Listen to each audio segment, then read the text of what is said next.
దేవుని నామానికి స్తోత్రం. అద్భుతమైన రీతిలో మరలా ఈ యొక్క 40 రోజుల ఉపవాస ప్రార్థనలో ఈ యొక్క 26వ రోజులోకి మిమ్మల్ని అందరూ కూడా ప్రేమపూర్వకంగా ఆహ్వానిస్తున్నాం. మరలా దేవుడు మీతో కలిసి ఈ యొక్క వాక్యాన్ని పంచుకొనడానికి దేవుడిచ్చిన ఇటువంటి అద్భుతమైన అవకాశాన్ని బట్టి దేవుని నామానికి మహిమ కలుగును గాక. కనుక వాక్యం చదువుకుందాం. నిర్గమకాండము 20వ అధ్యాయం 20వ వచనం. అందుకు మోషే, భయపడకుడి, మిమ్మల్ని పరీక్షించుటకును మీరు పాపము చేయకుండానట్లు ఆయన భయము మీకు కలుగుటకును దేవుడు వేంచేశానని ప్రజలతో చెప్పెను. దేవుని నామానికి స్తోత్రం. హల్లెలూయా. చూడండి, మోషే అంటున్నాడు, భయపడకుడి, మిమ్మల్ని పరీక్షించుటకును మీరు పాపము చేయకుండానట్లు ఆయన భయము మీకు కలుగుటకును దేవుడు వేంచేశానట. చూడండి, మనం పాపము చేయకుండా ఉండాలి అని అంటే ఖచ్చితంగా మనము దేవుని యొక్క భయం అనేది మనకు కలగాల. మనం పాపము చేయకుండా ఉండాలి అని అంటే దేవుని యొక్క భయముతో మనం బ్రతకాల. చూడండి, ఏదైనా పొరపాటు చేస్తున్నప్పుడు మన తండ్రికి గానో మన తల్లికి గానో మనం భయపడుతూ ఉంటాం. వారిని బట్టి మనము కొన్ని సార్లు ఆ యొక్క పాప కార్యాలకు మనం దూరంగా ఉంటూ ఉంటాం కదండి. మన తల్లిదండ్రులను బట్టి మనం ఆ పాప కార్యాలకు మనం దూరంగా ఉంటాం. అదేవిధంగా దేవుడు అంటున్నాడు, మీరు పాపము చేయకుండానట్లు, మోషే అంటున్నాడు ఇశ్రాయేలు ప్రజలతో, మీరు పాపము చేయకుండానట్లు దేవుని యొక్క భయం మీకు కలుగుటకు దేవుడు వేంచేసిందంట. ఇశ్రాయేలులు మోషేతో దేవుడు మాట్లాడుతున్నప్పుడు ఆ కొండ మీదకి దిగి రాగానే అందరూ కూడా భయపడతారండి. అందరూ కూడా భయపడతారు. తర్వాత, అమ్మో దేవుడు మాతో మాట్లాడుతూ మేము బ్రతకలేము, నువ్వే మాట్లాడి మాకు చెప్పు దేవుడు ఏం సెలవిస్తున్నాడో అని ఇశ్రాయేలు అంటారు కదండి. అదేవిధంగా దేవుని యొక్క మనం పాపము చేయకుండా ఉండాలి అని అంటే దేవుని యొక్క భయం ఖచ్చితంగా మనుషుని జీవితంలో చాలా అవసరం అండి.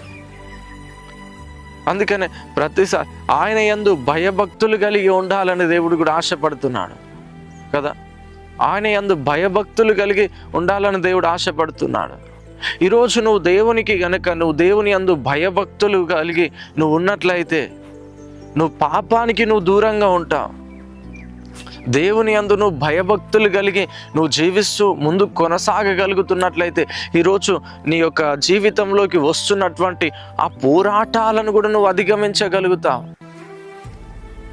దేవుని యందు నువ్వు భయభక్తులు కలిగి ఆయన త్రోవల యందు నువ్వు నడుస్తున్నట్లయితే, దేవుడు నీకు బోధించినటువంటి ఆ యొక్క మార్గంలో నువ్వు ముందుకు కొనసాగుతున్నట్లయితే, నీకుంటున్న రానున్నటువంటి ఆ యొక్క ప్రమాదాల నుంచి కూడా దేవుడు ఖచ్చితంగా నేను తప్పిస్తాడు.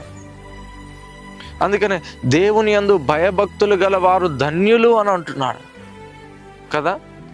అందుకనే ఏ విషయంలో కూడా మీ యొక్క కుటుంబ వ్యక్తులకు కూడా నువ్వు భయపడతలేవేమో. నీ యొక్క వారి యొక్క భయం నీకు కలగలేకపోయినట్లయితే, వారి యొక్క భయం నీకు లేకపోయినట్లయితే ఖచ్చితంగా ఈరోజు నువ్వు పాపంలోకి ఖచ్చితంగా పడిపోతావు. వారు నీకు ఏ విషయంలో వారు నీకు అడ్డు చెప్పలేకపోయినట్లయితే ఖచ్చితంగా పాపంలో పడిపోతాడు మనిషి. అందుకనే మోషే ఇశ్రాయేలుతో అంటున్నాడు, మీరు భయపడకండి, మీరు పాపము చేయకుండానట్లు దేవుని భయము మీకు కలగడానికే, దేవుని యొక్క భయం మీకు కలగడానికే. కొన్ని సందర్భాలలో దేవుడు అద్భుతంగా కొన్ని సూచక క్రియలు అనేవి మన జీవితంలో జరిగిస్తుంటాడు.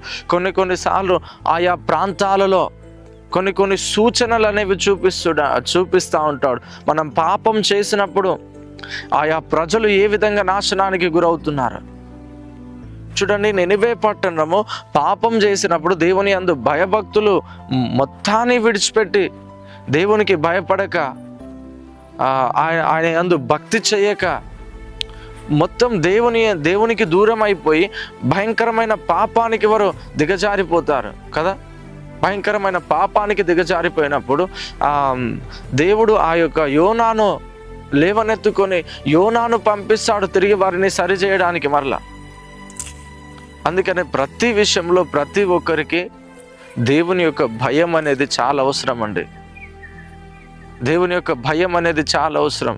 అందుకనే ప్రతిసారి మీరు దేవుని యందు భయభక్తులు నిలుపుతూ మీరు ముందుకు కొనసాగండి. ఆమేన్, హల్లెలూయా.